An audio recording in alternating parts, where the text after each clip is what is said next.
September వచ్చిందంటే చాలు ఈ ఐఫోన్ ప్రీలు ఎవరైతే ఉన్నారో వీళ్ళందరికీ పండగనే. ఎందుకంటే ఎవ్రీ ఇయర్ సెప్టెంబర్లో యాపిల్ వాళ్ళు ఐఫోన్ కానివ్వండి, మ్యాక్కి కానివ్వండి, ఎయిర్పాడ్స్కి సంబంధించి ఇవన్నీ కూడా అప్డేట్ చేస్తూ రిలీజ్ చేస్తూ ఉంటారు. సో ఈ సెప్టెంబర్లో మనకు మొత్తానికి మనం చూసుకున్నట్లయితే ఐఫోన్ 17 రిలీజ్ అయింది. మరి ఐఫోన్ 17 రిలీజ్ అయిన వెంటనే యాపిల్కి $108 బిలియన్ నష్టం వచ్చిందంట. ఎందుకంటే ఇక మనకు ఆల్మోస్ట్ అందరికి తెలిసిందే ఏంటంటే యాపిల్ ఎప్పుడు ఐఫోన్ రిలీజ్ చేసినా కొత్తగా ఏం కనిపించదు. అదే డిజైన్ని మనం చూస్తూ ఉంటాం. రీల్స్ భలే కామెడీగా అనిపిస్తుంది. ఏంటంటే ఆ కెమెరాని ఇట్లా ఆగుడు, ఆ కెమెరా కెమెరా తీసి పైన పెట్టుడు, పైన కెమెరా తీసి కింద పెట్టుడు, అంతే ఉంటుంది తప్ప దాంట్లో అంత అప్డేట్స్ ఏమి ఇస్తలేరు అని చెప్పి. మళ్ళీ ఇంకోటి ఏంటంటే రేట్లు కూడా అడ్డగోలుగా పెడుతున్నారు. దానివల్ల అసలు అంతగానం ఏమి ఇస్తున్నారు ఏందనేది కూడా చాలా టాక్స్ వస్తూ ఉన్నాయి. సో ఈసారి ఐఫోన్ 17లో మనం చూసుకున్నట్లయితే ఆ మోడల్స్లో ఏం చేసిండ్రు అసలు, ఇక్కడ ఉన్న సెన్సార్ని తీసి పెట్టిన, లైట్ని తీసి పెట్టిన, ట్రాక్ చేసిండ్రు అంతే తప్పించి మరి ఏఐ టెక్నాలజీకి సంబంధించి అంత స్పెషల్గా కూడా ఏం అనిపించలేదు. కెమెరా ఫీచర్స్ని కొంచెం పెంచిండ్రు. మరి ఏఐకి సంబంధించి ఇంకా ఏమైనా డెవలప్మెంట్స్ వస్తుందేమో అని చెప్పి చాలా మంది అనుకున్నారు. కానీ టెక్కి సంబంధించి చిన్న అప్డేట్ కూడా దాంట్లో ఏం లేదని చెప్పి చాలా మంది యూట్యూబర్స్ చెప్తా ఉన్నారు. సో ఇది ముచ్చట లాంచ్ అయిన వెంటనే. కానీ ఒకటి ఏది, ఈ మన ఎయిర్పాడ్స్కి సంబంధించిన అప్డేట్ ఏదైతే ఉందో లైవ్ ట్రాన్స్లేషన్, అంటే ఇప్పుడు మనం తెలుగులో మాట్లాడితే మీకు అక్కడ ఏ భాషలో కావాలో మనం పెట్టుకుంటే డైరెక్ట్ ట్రాన్స్లేషన్, మనం మాట్లాడేది డైరెక్ట్ మనకు అంటే అవతల వాళ్ళకి వినిపించేది వాళ్ళ లాంగ్వేజ్లో వచ్చేస్తుంది. ఆ అప్డేట్ ఒకటి చాలా బాగుందని చెప్పి అందరు అంటున్నారు. కానీ ఐఫోన్లో మనం చూసుకున్నట్లయితే ఏం లేదు. ఇక్కడ ఒక డబ్బా ఐఫోన్ 17 Pro Maxలో ఇట్లా ఒక చిన్న డిజైన్ లెక్కిచ్చి ఇక్కడ ఈ సెన్సార్స్ ఏవైతే ఉన్నాయో దీన్ని చేర్పిండ్రు. ఇంకొకటి కొత్తగా ఉన్నది ఏంటంటే ఐఫోన్ ఎయిర్, అది ఒకటి కొంచెం చాలా థిన్గా ఉంది. ఫోన్ కూడా స్లిమ్ ఫోన్ అని చెప్పి అంటున్నారు. దాంట్లో సిమ్ వేసుకోవడానికి కూడా ఉండదు, ఓన్లీ ఈ సిమ్తోనే ఆ ఫోన్ కూడా మొత్తం నడుస్తుంది.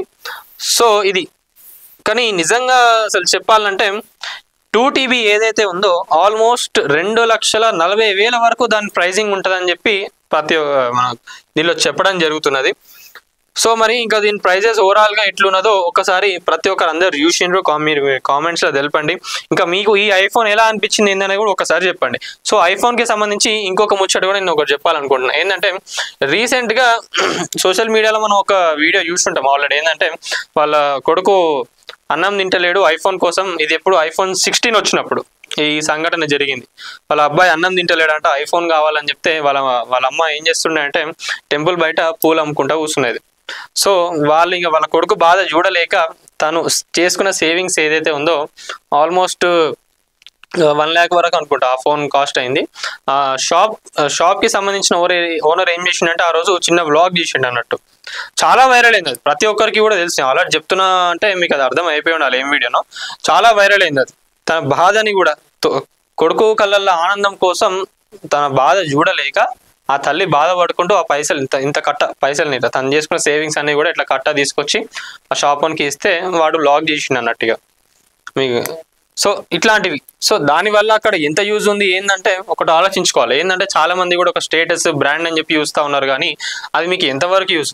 ఇక అబ్బాయి వాడు ఏమంటాడంటే నేను రీల్స్ చేసుకుంటా, షార్ట్స్ చేసుకుంటా, దీంతో సంపాదిస్తా అని అంటారు. చేసుకోవాలంటే ఏడైనా చేసుకోవచ్చు, కానీ జనరల్గా ప్రతి ఒక్కటి ఆలోచించుకోవాలి. ఎవరు ఎంత కష్టపడుతున్నారు, దాన్ని అఫెక్ట్ చేయగలనా లేదా, అఫెక్ట్ చేయొచ్చా లేదా అనేది ఒకసారి మీరు ఆలోచించి తీసుకోండి. కానీ యాపిల్కి సంబంధించి నేను ఒకటి చెప్తా. ఏంటంటే 16 తర్వాత 17 కాకుండా 18 తీసుకోవచ్చు. అంటే ఒక అప్డేట్ లైక్ మీరు 16 వాడుతున్నారు అనుకుంటే ఒక 2 అప్డేట్స్ గ్యాప్ ఉండి తీసుకుంటే జర కొంచెం డెవలప్మెంట్ ఉంటుంది. ఇప్పుడు ఐఫోన్ 12, 13, 14 వాడేటోళ్ళు 17 తీసుకున్నారంటే ఒక అర్థం ఉంటుంది. 16 తీసుకున్న వాళ్ళు మళ్ళీ నాకు 17 కావాలని చెప్పి ఇంట్లో దయచేసి లొల్లీలు చేయకండి.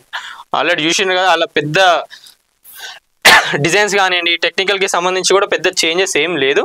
సో యాపిల్కి సంబంధించి అసలు యాపిల్ స్టాక్ ఎందుకు పడిపోయింది అనే దానిపైన ఇది ముచ్చట. సో మీకు యాపిల్ ఐఫోన్ 17 ఎలా అనిపించింది, మీరు చూసిన మోడల్స్ ఎలా అనిపించింది అనేది ఒకసారి కామెంట్లో తెలపండి.